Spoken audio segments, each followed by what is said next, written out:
Heading qrupunun son alt qrupu Find and Selector. Bu qrup vasitəsilə istifadəçiyə lazım olan məlumatı axtarıb tapmağa, onları seçmək və yaxud da onları hansısa bir məlumatlara əvəz etmək üçün lazımdır. İlk olaraq Find əmrini görürük. Biz burada onu Ctrl+F vasitəsilə də, qısa yolu vasitəsilə də aça bilərik. Bu pəncərə bizə onun üçün lazımdır ki, worksheet daxilində istədiyimiz məlumatı tapıb bizə göstərsin.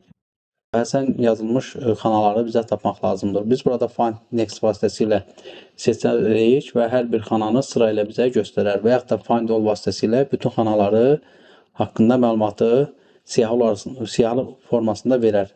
Burada Worksheet adı qeyd olunur, Workbook, Worksheet və yaxud da xanaya ad vermişiksə onun adlandırmasını ola bilər və yaxud da xananın ünvanını göstərir və daxilindəki dəyəri tam olaraq göstərir. Növbəti əmr Replace'dir. Bunu biz Ctrl+T vasitəsilə də aça bilərik və yaxud da Ctrl+F basdıqda burada dəyişib götürə bilərik. Deyək ki, biz bizə lazım olan məlumatı, hansısa bir məlumatı dəyişmək istəyirik. Həsən adını, misal üçün, Cəlal adı ilə dəyişmək istəyirik. Find Next edə bilərik və yaxud da Replace edə bilərik. Hal-hazırda, məsəl üçün, Find Next vasitəsilə tapıb bir-bir də Replace edə bilərik və yaxud da Find All vasitəsilə tapıb Replace All edə bilərik. Biz indi Replace All edərək bütün məlumatları gördüyünüz kimi Həsən Qasımlı və Həsən 31 məlumatındakı Həsən hissəni dəyişəcəyik. Gördüyünüz kimi bizə məlumat da verir ki, 2 ədəd yenilənmə oldu, dəyişiklik oldu.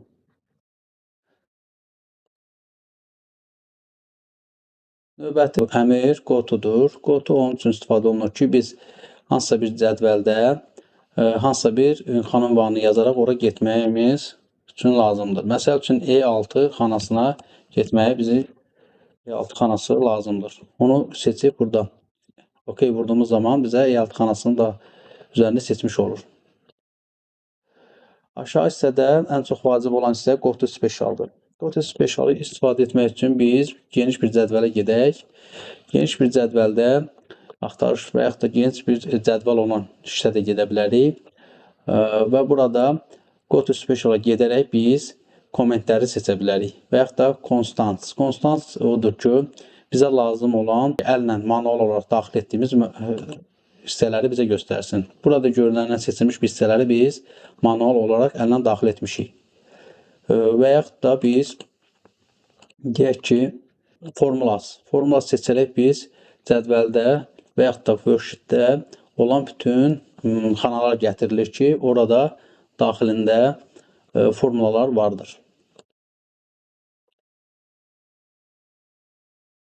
Növbəti seçimlər, məsəl üçün, burada blanklar seçə bilərik. Məsəl üçün, burada digər seçimlər də var. Conditional formatting olmuş xanalarda seçə bilərik. Data validation olmuş şeylər, dediyimiz kimi kommentlər və yaxud da bir növ çox seçimlər mövcuddur. Əmrlər qrupunun digər hissəsində Formulas, Comments, Conditional Format Constants və Data Validation hissəsi dediyimiz kimi Go-to Special'da var idi. Select Object. Select Object Excel-i obyekt seçmə rejiminə salır. Hansı ki, biz bunu aktiv etdiyimiz zaman görürsünüz ki, ribbonda müəyyən əmrlər var, onlar deaktiv olmuş olur. Biz bu rejimi aktiv etdikdən sonra worksheetdə olan obyektləri, məsəl üçün text boxlar, şəkillər, chartlar və yaxud da figurlar, shapeslər, biz onları burada idarə edə bilirik. İndi isə gəlin bir-iki misal göstərəyim. Insert tabına gedirik. Daha doğrusu, ilk olaraq start əlavə edək.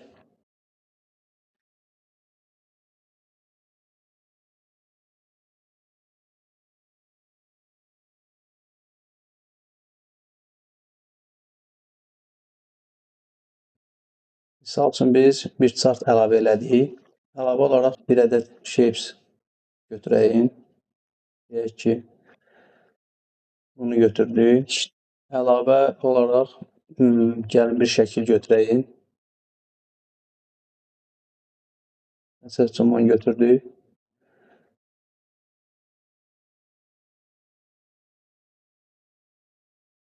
Bizim indi hal-hazırda worksheetimizdə 3 ədəd obyekt vardır.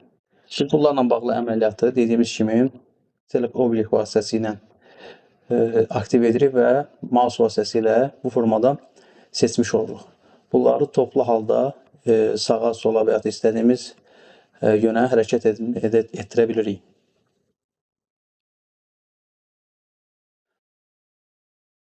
Əlavə olaraq Selection Pane. Selection Pane-də bu obyektlərlə bağlı bir paneldir. Bir deyək ki, siyahıdır və yaxud da bir paneldir. Gördüyünüz kimi burada bizim worksheetdə olan obyektlərin siyahısı vardır. Biz burada bunları hansısa bir bu formada seçə bilərik və yaxud da bunların hamısını tək-təkdə gizlədə bilərik və show vasitəsilə yenidən göstərə bilərik və yaxud da gizlədə bilərik və yaxud da bunların sırasını nəyə uyğun olaraq dəyişə bilərik. Bir-bir, misal üçün, hansının altdan hansının üstə yerləşmək üçün burada bu formada göstərə bilərik, sıralaya bilərik. Bu rejimləri deaktiv edək. Bizim 3-cü dərsimizin birinci hissəsi yekunlaşdı.